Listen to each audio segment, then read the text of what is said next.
Assalamualaikum warahmatullahi wabarakatuh.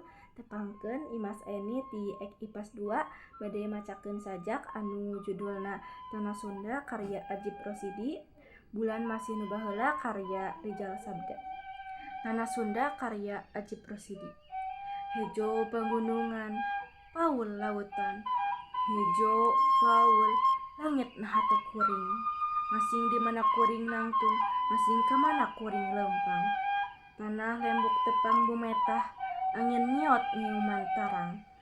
Masing di mana anjeun nunjuk, masing iraha anjeun cumeluk.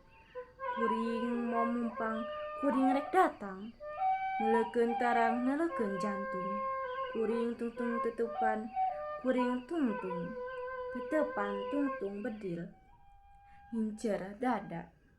Kuring geus nyaksian getih ngabayah, getih maranehna nu mika cinta anjeun.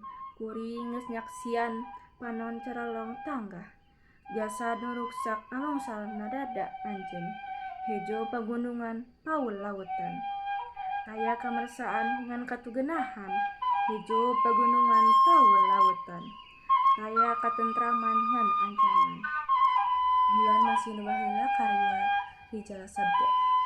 Karasa enamayan alampahan teh geus natrat. Kajeueung di pengelolaan bulan bengkras keneh. Nyaangan kad kejit urang nu ngandelkeun gadeueung sajen.